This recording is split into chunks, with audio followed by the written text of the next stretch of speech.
The dynamics that define the lives and public perception of the British royal family are an unceasing source of fascination, a narrative woven from tradition, personal ambition, private anguish, and the relentless glare of the world's media. This intricately constructed world, balancing the weight of centuries-old institutional requirements against the personal desires and struggles of its prominent individuals, has been rocked by high-profile disclosures,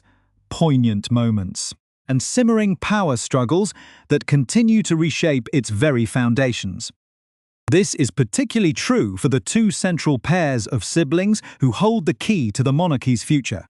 Prince William and his brother Prince Harry, and their cousins, Princesses Beatrice and Eugenie. The relationships between these individuals, defined by moments of intense closeness, public cooperation, and profound estrangement, provide a captivating study in the complexity of royal life, a life where every gesture, every appearance, and even every choice of residence is meticulously analyzed for deeper meaning. Our focus this week centers not just on the public headlines, but on the hidden currents and whispers that suggest a profound sense of yearning and potential regret, a sentiment that might be quietly permeating the lives of some of the family's most controversial and scrutinized figures. The current landscape of the monarchy, with King Charles III at the helm, is one of transition and redefinition, as the institution navigates its path forward in a rapidly changing world, all while dealing with the fallout of past decisions and the ongoing challenges of personal health battles. The recent celebration of the wedding of Peter Phillips and Harriet Spurling was a quintessential moment for the royal family. A visually spectacular and seemingly joyous event, where, beneath the public spectacle, intricate and important interpersonal dynamics were on full display. This event, intended primarily as a celebration of family unity, unwittingly became a stage upon which several defining internal narratives played out, each offering a distinct window into the current state of the monarchy. Most notable was the conspicuous and predictable absence of Prince Harry and Meghan Markle, a silent yet potent testament to the enduring and significant chasm that separates them from the center of the royal institution. While their absence was an expected reality, it nonetheless cast a metaphorical shadow, raising familiar and unresolved questions about the future. In sharp contrast, the rest of the royal family presented a unified and sophisticated front, with many prominent members, including Princesses Beatrice and Eugenie, making very deliberate and high-profile appearances. This public unity, carefully constructed for maximum visual effect, only served to highlight the unique position of Beatrice and Eugenie. The two sisters, who do not carry out any official duties on behalf of the monarch, have long navigated the complex boundary between their royal status and their desire for a more normalized and independent existence. Their very presence at the wedding, orchestrated at the highest level of the palace hierarchy, appeared to be a strategic decision, signaling a move towards reintegration, or at least a powerful reaffirmation of their continued membership in the family fold. This very public display of unity was a profound choice, a powerful counter-narrative to the idea of their total marginalization. Yet, for all the smiles and the seemingly friendly interactions, there was a sense that beneath the public veneer, more complex and perhaps more calculated strategic plays were in motion, involving the specific individuals themselves as well as the highest levels of the palace operation. Perhaps the most compelling micro-moment from the entire wedding celebration was the seemingly straightforward and fleeting interaction between Prince William and his cousin Princess Beatrice. As the future king arrived at the reception, he leaned in to deliver a quick peck on the cheek to Beatrice, a gesture that, while momentary, was captured by cameras and widely discussed. This simple act, interpreted by many as an encouraging sign of support for Beatrice, was, in reality, far more laden with strategic meaning than it first appeared. This interaction has been likened by some astute observers to the complex non-verbal signals exchanged in The Godfather, where a gesture of apparent affection can carry a deeper, far more complex, and perhaps even a strategic message. The true significance of this kiss was revealed almost simultaneously, as it was reported that William's team was actively briefing the media on a matter of profound importance concerning Beatrice and Eugenie. The specific focus was their prolonged occupation of premium, rent-free properties in central London, a situation that King Charles III has reportedly allowed to continue for the better part of 2 decades.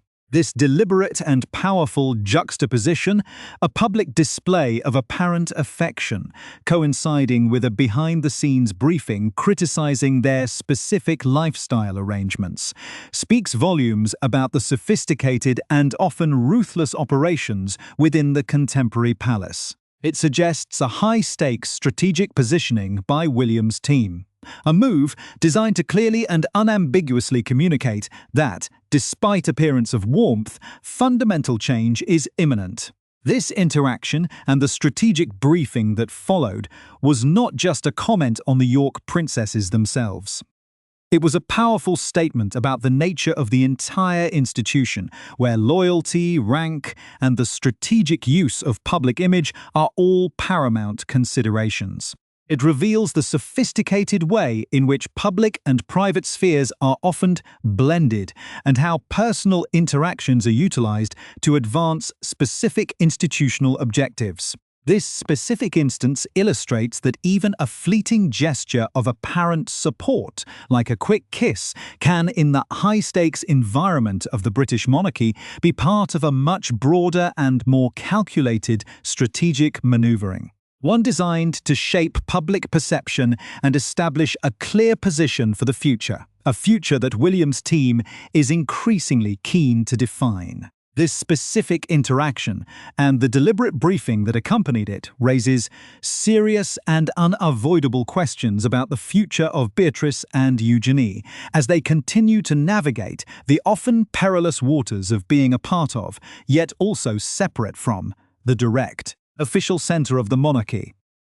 It's a powerful reminder that within the intricately ordered and perpetually scrutinized world of the British monarchy, things are rarely as they seem, and even the smallest of public interactions can carry the weight of profound strategic meaning, pointing towards a future that is still very much in the process of being defined by those at its center.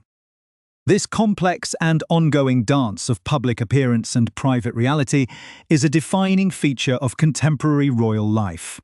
one that continues to captivate and intrigue audiences around the world, as they attempt to decipher the true intentions and private desires of the individuals who habit this unique and perpetually scrutinized world, a world where the future of a powerful and ancient institution is constantly at stake. If you find these intricate power plays and subtle interactions as fascinating as we do, please consider subscribing and joining our community to stay fully up to date with all the latest royal developments. The delicate relationship between Prince William and the York princesses, Beatrice and Eugenie, is merely the tip of a much larger structural glacier that has been shifting beneath the surface of Buckingham Palace for several years, creating a palpable sense of internal division. This quiet but intense power dynamic is driven by fundamentally different visions for the future of the institution, represented on one side by the reigning monarch, King Charles III, and on the other by his elder son and heir, Prince William. The king, whose traditionalist view of family unity often echoes a bygone Victorian era, has long favored an approach where family members, regardless of their public standing or the controversies surrounding them, are brought together under a protective umbrella of collective solidarity, prioritizing personal reconciliation over public relations. For Charles, Events like the recent wedding of Peter Phillips represent an opportunity to project an image of an innocent, unified family where past grievances can be set aside and individuals can interact with dignity, away from the harsh judgments of the modern world. However, this inclusive approach stands in stark contrast to the modernizing, pragmatic philosophy of Prince William, who increasingly views the monarchy through the lens of a streamlined corporate entity that must protect its public reputation at all costs, even if that means making difficult decisions regarding close relatives. William's perspective, which has been sharpened by the intense public scrutiny his own immediate family faces, leads him to believe that individuals who do not perform official public duties on behalf of the Crown should not enjoy the significant financial and residential privileges that traditionally accompanied royal status. This philosophical divide between father and son has manifested in what many palace insiders describe as a shadow administration operating out of Kensington Palace, an executive team that is actively preparing for the next reign by setting out new, rigorous terms of engagement and positioning Prince William as the definitive architect of a modernized, accountable monarchy. The most visible battleground for this internal conflict has been the highly controversial living arrangements of Princesses Beatrice and Eugenie, who have resided for approximately 2 decades in some of the most desirable, historic, and secure properties within Kensington Palace and St. James's Palace. The publication of a highly detailed, comprehensive report by the National Audit Office, which was resisted by the palace bureaucracy for years before finally being made public, shed a revealing light on the financial terms of these arrangements, triggering a wave of public scrutiny and media commentary. The official palace response attempted to present this disclosure as a proactive demonstration of their commitment to modern transparency. But the specific details contained within the document painted a more complex picture, revealing that the sisters were paying an amount equivalent to just 60% of an undisclosed market rate. More significantly, the report confirmed that even this reduced financial obligations was not being met by the princesses themselves, but was instead being paid entirely by King Charles III using funds derived from the Duchy of Lancaster, a vast, historic portfolio of land and property that passes from sovereign to sovereign. Because this ancient estate operates under unique financial arrangements that attract no capital gains tax or inheritance tax in the United Kingdom, critics argue that these subsidies represent a form of state aid, making the concept of these residences being treated as purely private. Family properties highly contentious. Adding to this tension is the well-worn palace routine of attributing these long-standing arrangements to the historic decisions of the late Queen Elizabeth II, an explanatory line that William's team finds increasingly unconvincing and problematic, given that the late monarch has been gone for 3.5 years. William's camp believes that if the current administration truly wished to align the institution with modern public expectations, these significant privileges would have been reformed at the very start of the new reign, rather than being allowed to continue until forced into the open by independent audit bodies. This growing assertiveness from Prince William's court is not a sudden development, but is rather the continuation of a trend that began when King Charles III publicly announced his diagnosis with cancer, a moment that caused a significant amount of executive influence and decision-making power to naturally flow toward the heir to the throne. While the king's subsequent medical treatments, including advanced immunotherapy and specialized RNA vaccines, have proven remarkably successful, allowing his medical team to suggest he may well live a full and natural lifespan. The power dynamics that shifted during that initial period of uncertainty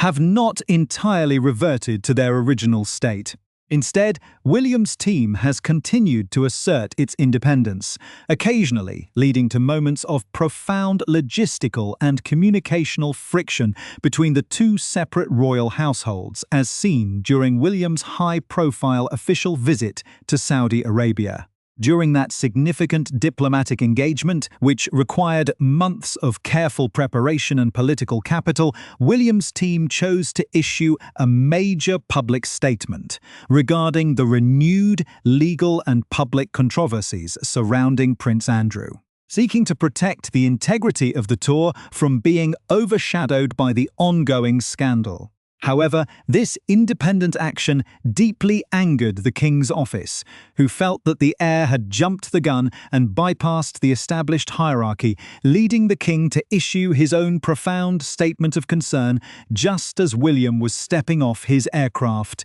in Riyadh. This dual-track communication resulted in a public relations disaster,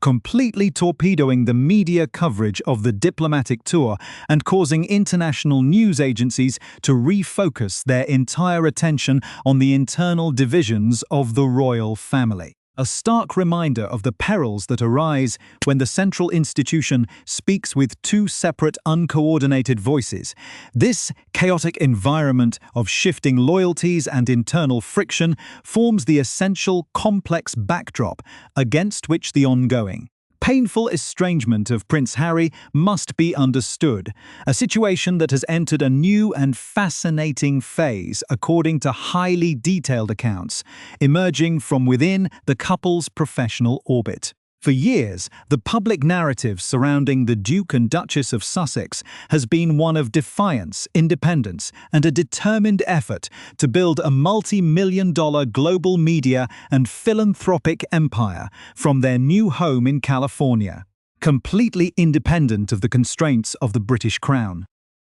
However, independent journalists and industry insiders who have closely monitored the commercial reality of their operation report a very different, far more sobering situation behind the closed doors of their Montecito estate. One defined by intense frustration and an increasing sense of professional isolation. The grand commercial ambitions that fueled their initial departure from the United Kingdom, including massive production deals with major Hollywood streaming networks, have struggled to achieve long-term sustainability. A reality vividly illustrated by the dramatic reduction of their full-time staff from 16 employees down to a mere 5. This contraction, which has included the shuttering of key charitable endeavors and the effective end of their independent production business, has forced the couple to confront a difficult financial truth that the enormous costs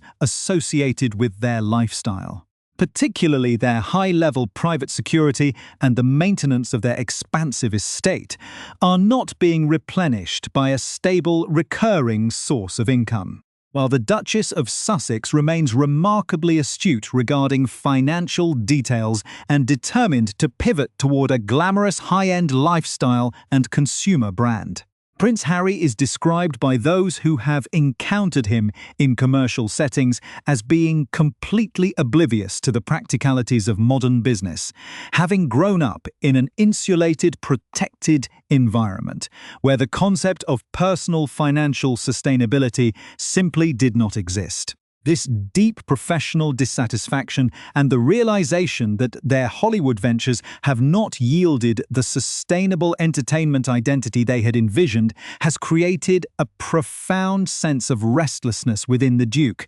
leading him to look back at his former life with an unexpected,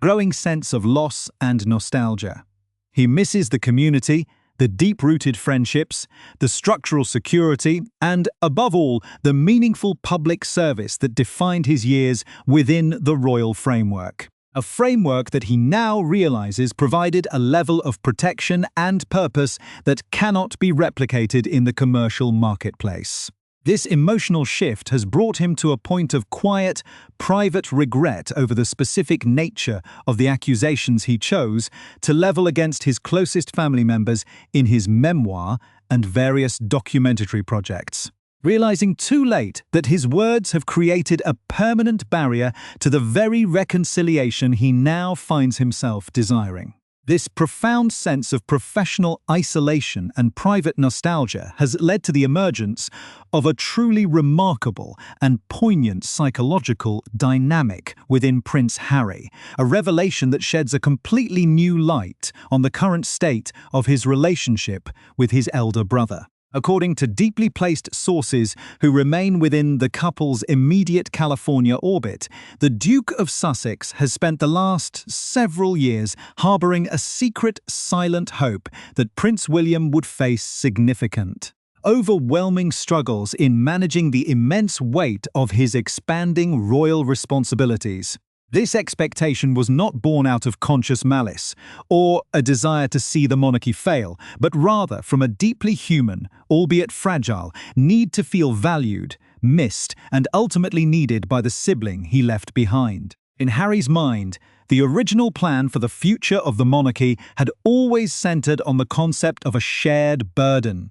a collaborative partnership where the two brothers, alongside their wives, would divide the immense public pressures and institutional duties of the crown. By watching from across the Atlantic as Prince William not only managed the transition but appeared to blossom and thrive in his role as the Prince of Wales, Harry has been forced to confront a devastating reality: that the institution is moving forward successfully without him, and that his absence has not created the void he mistakenly anticipated. He has been waiting for a phone call that never comes, remaining trapped in a state of perpetual expectation, hoping for a brotherly outreach that would provide a natural and dignified pathway back into the family fold, only to find that the communication channels have been completely and permanently severed.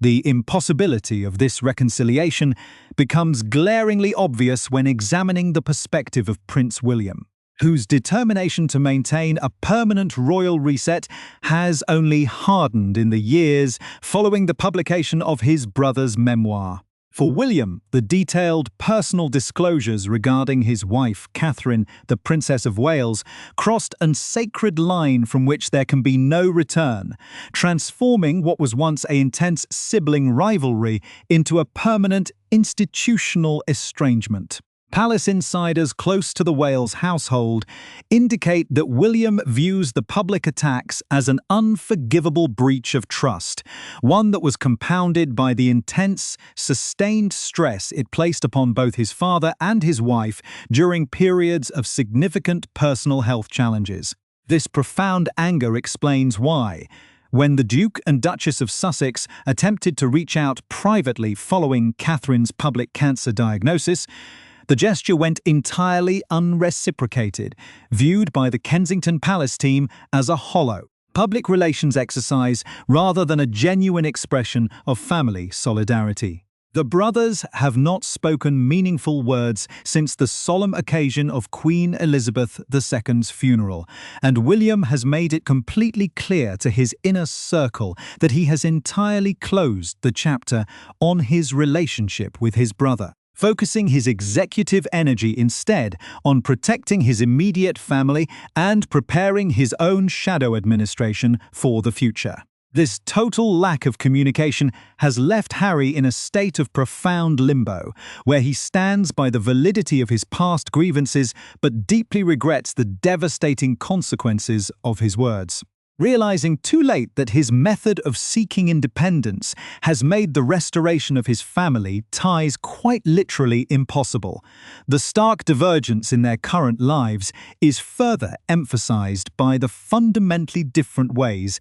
in which Harry and Meghan approach the concepts of privacy, celebrity, and public service, creating a visible disconnect that continues to puzzle industry observers. While Prince Harry frequently expresses a deep nostalgia for the structural security of his former life, his military connections, and traditional philanthropic frameworks, the Duchess of Sussex remains focused on establishing herself as a high-end, global lifestyle figure, utilizing modern commercial strategies that seem at odds with Harry's stated desire for privacy. This contradiction is most visibly demonstrated in their ongoing management of their public image and social media presence, where a major disconnect has emerged regarding the protection of their young children. At the exact moment that Prince Harry was delivering emotional testimony in the London High Court, passionately condemning the commercialization of his personal life